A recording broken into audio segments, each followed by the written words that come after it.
1,70 €. Eh oui, 1,70 €. Ça fait environ 1115 francs CFA. 1,70 €, c'est pas grand-chose en France. C'est le prix du tram. Si on veut prendre le tram, on paye 1,70 € pour 1 heure de temps. Donc on peut faire plusieurs courses, on peut monter dans le tram, descendre et tout. Tant qu'on n'a pas fait 1 heure, le ticket est toujours valable. Pourquoi je vous dis ça? La dernière fois quand j'étais en France, j'étais avec une amie et nous sommes montés dans le tram.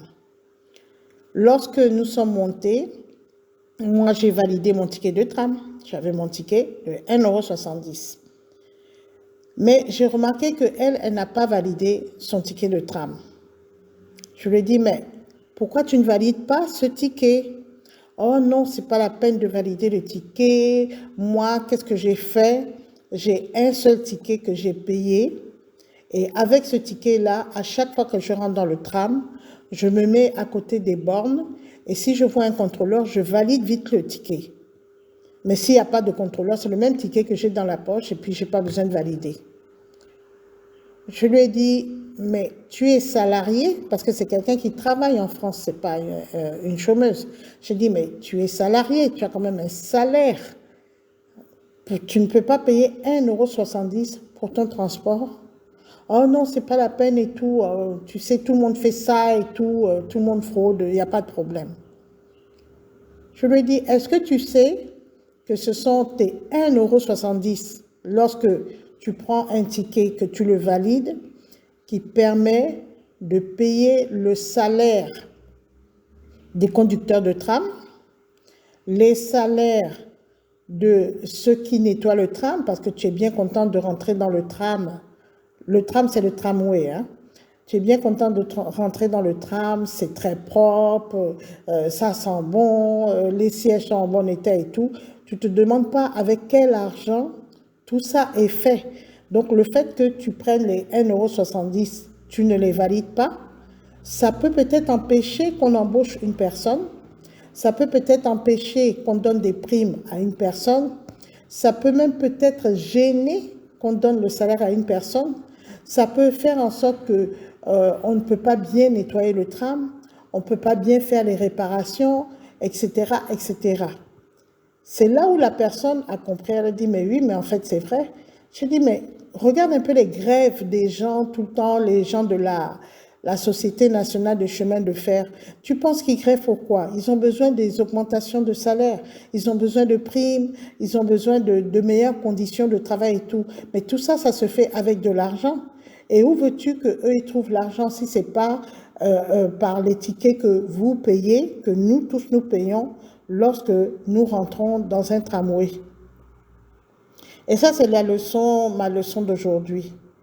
Tout ce que nous faisons en mal a un impact sur d'autres personnes. Je prends un autre exemple. Il y a des personnes qui fraudent le compteur de courant. C'est-à-dire que lorsqu'ils ont un compteur de courant, ils touchent le compteur, ils enlèvent la sécurité et ils font un genre de fraude de telle sorte que leur consommation ne s'affiche pas dans le compteur et ça fait en sorte qu'eux, ils ne payent pas le courant. Mais pourtant, ils consomment bien le courant, ils ont des splits, ils ont des machines à laver, ils ont des chauffe-eau et tout. Mais ils ne payent pas le courant parce qu'ils ont fraudé. Bon, je ne sais pas comment ils font. Ils s'arrangent peut-être avec des gens qui savent manipuler tout ça. Je ne sais pas, ils ne sont pas électrocutés parce que moi, je ne pourrais pas imaginer. Bouf, je fais ça, hop, je m'électrocute. Bonne punition, soit dit en passant. Mais vous voyez, il y a des gens qui fraudent les compteurs de courant. Et en ce moment, dans notre pays, la société d'électricité a décidé de contrôler tous les compteurs, mais oh surprise, la moitié des compteurs installés dans la ville sont des compteurs qui ont été fraudés. Imaginez le nombre de milliards qu'on perd, que la société perd chaque mois, par exemple, chaque mois, parce que c'est même au cadre du mois qu'elle perd, et qu'avec ce qu'elle perd, elle aurait pu payer le salaire des agents de la société d'électricité. Elle aurait pu mettre de nouvelles infrastructures, d'électricité. Elle aurait pu réparer les vieilles infrastructures, etc., etc. Et ce sont, par exemple, pour la société d'électricité, c'est dans des pays où les gens se plaignent beaucoup, qu'il y a des coupures de courant tout le temps, qu'il y a des quartiers qui ne sont pas électrifiés, que c'est difficile d'avoir des compteurs de courant et tout. Mais si la moitié de l'argent s'envole parce que le citoyen qui a pris un compteur de courant fraude et l'argent ne rentre pas dans la compagnie d'électricité, comment voulez-vous qu'il le fasse? Il faut se poser toutes ces questions-là. Je vais vous raconter encore un autre exemple. C'était dans mon lieu de travail, donc il y avait une perte c'était pas grand-chose, hein, c'était 80 000 francs. C'était de l'argent qui était destiné à l'achat de fournitures de bureau. Et donc, j'ai demandé, mais qui a pris les 80 000? Bon, j'avais des soupçons. Parce que là où se trouvait l'argent, là où on avait déposé l'argent, je savais qui était à côté et tout. Toujours est-il que les 80 000 ont disparu. J'avais des soupçons, mais vous savez que selon la loi, tant que tu n'as pas les preuves, ben, tu te tais, c'est tout. Il fallait avoir les preuves. Donc, je me suis tue. J'ai rien dit. Et comme à mon habitude, moi, quand je suis rentrée, je suis allée dans ma chambre. Et j'ai dit, bon Dieu, tu sais qui a pris les 80 000 francs, surtout que c'était une époque où j'étais quasi en faillite. Donc pour moi, 80 000, c'était quand même énorme. Et c'était des fournitures de bureau que j'étais obligée d'acheter. Hein, quand il s'agit des encres d'ordinateur et tout, j'avais pas le choix. La rame de papier, l'encre d'ordinateur, j'ai pas le choix. Pour travailler, je suis obligée de dépenser cet argent-là.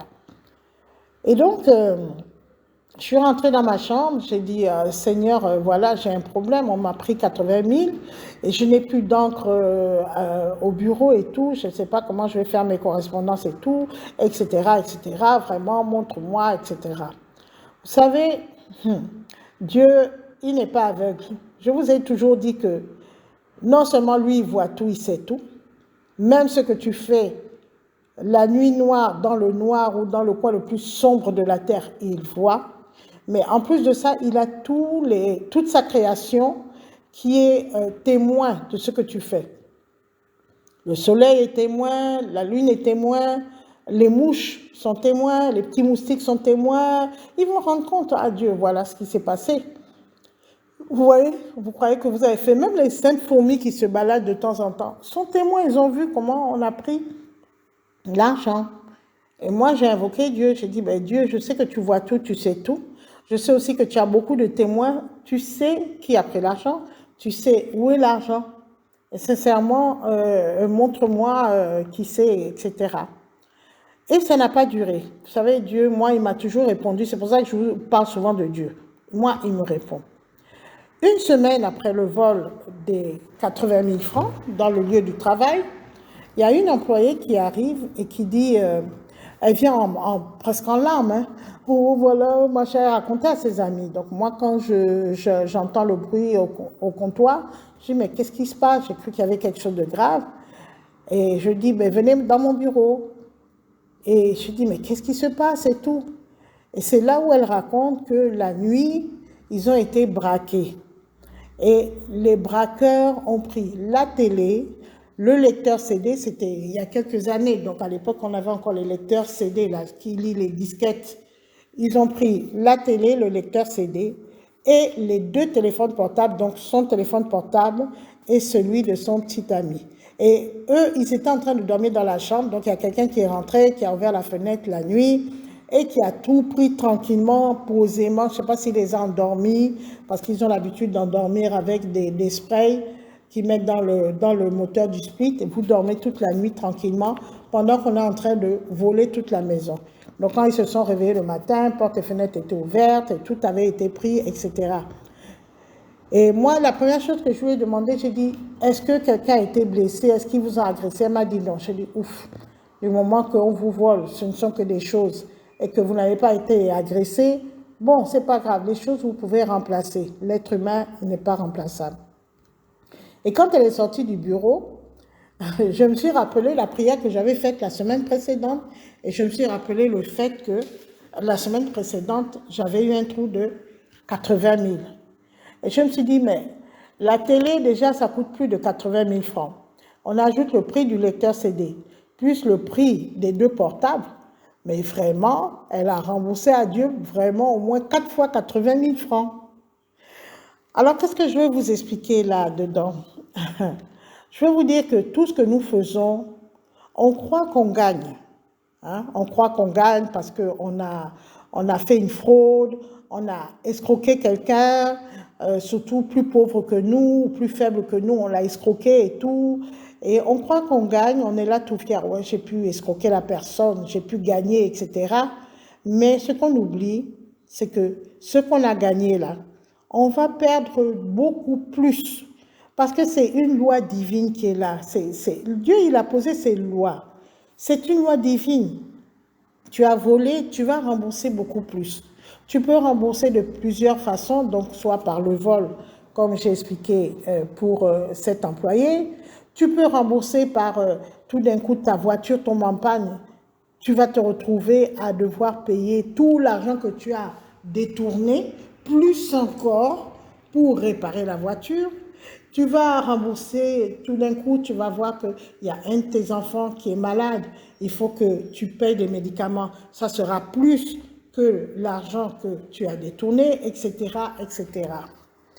Dieu, il a posé des lois sur cette terre. Et malheureusement, il y a des gens qui aiment dire Dieu n'existe pas.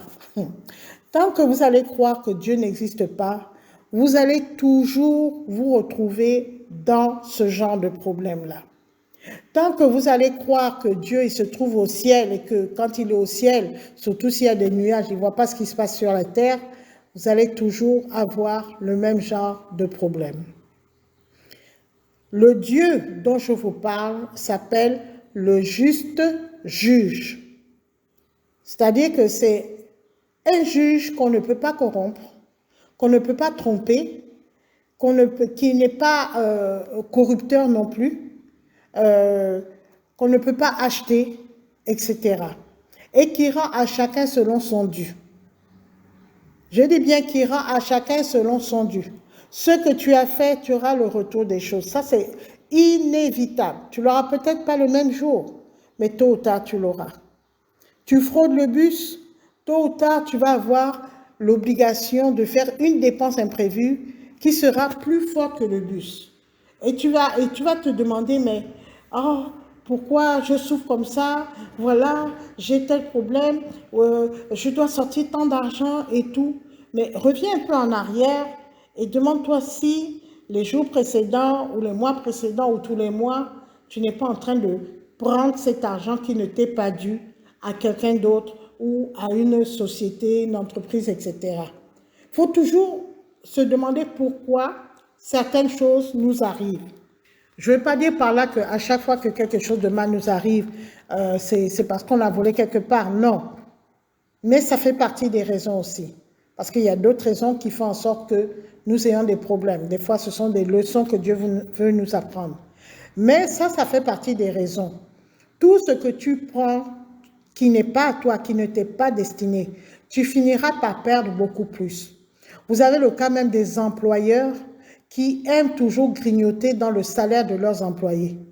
Vous voyez ce genre d'employeurs qui toujours vont vous dire tu n'auras pas tout ton salaire parce que il me manque telle marchandise, donc vous avez volé tous les mois. Hein, c'est vrai que des fois il faut sanctionner, je reconnais, mais tous les mois il va enlever quelque chose, il va trouver un prétexte. Tu es venu en retard, donc je t'enlève tant d'argent. Tu as fait ça, je t'enlève tant d'argent. Ou bien des employeurs qui ne payent pas les charges sociales, par exemple, de leurs employés. Et ça, c'est très fréquent. Les charges salariales telles que la caisse de sécurité sociale, etc. Il y a beaucoup d'employeurs qui le retirent du salaire des employés, mais ne reversent pas justement à la caisse de sécurité sociale. Et eux, ils se croient tout malins, ils disent « Ouais, moi je suis fort, il y a ça là, moi je ne paye pas. » Comment tu payes ça à tes employés? Ne paye pas, les gens ne vont pas savoir et tout et tout. Ce ne sont que des employés.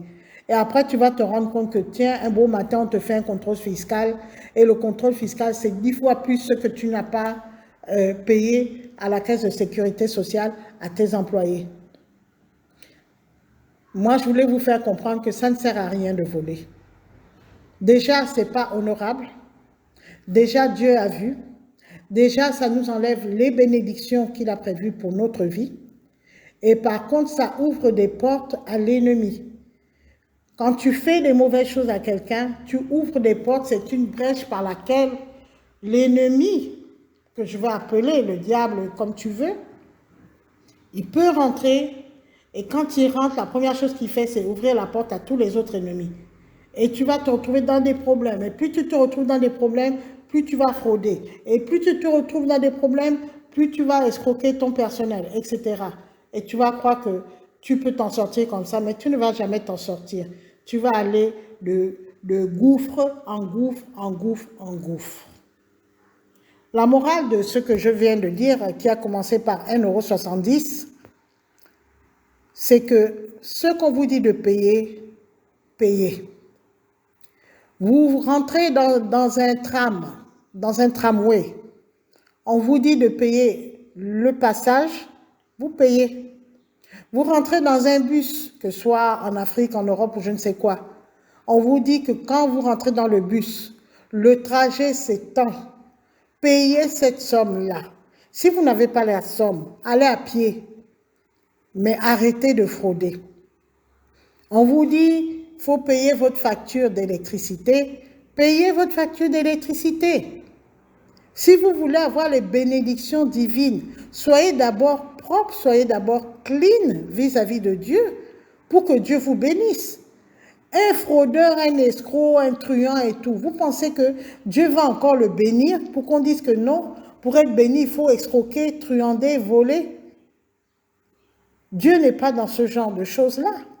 Soyez d'abord propre vous-même. Regardez d'abord votre propre vie avant d'aller vous asseoir dans une église et dire « Oh, Dieu, viens m'aider, viens m'aider, viens m'aider ». Qu'est-ce qui fait en sorte que quand vous l'appelez, il ne répond pas? Ce n'est pas qu'il ne répond pas, mais il attend que vous nettoyez votre corps spirituel. Il attend que vous rendez votre vie propre avant de venir vous aider. Tant que ce n'est pas fait, il vous regarde et il ne bouge pas. Et c'est la leçon de ma journée. C'est la leçon de ma journée. Tout ce que vous faites de mal a un impact sur la vie des autres. Et si vous voulez avoir les bénédictions divines, vous devez d'abord vous nettoyer. Et vous n'avez pas le choix que de vous nettoyer d'abord. Voilà, j'ai terminé mon message et je vous dis au revoir et que Dieu vous bénisse.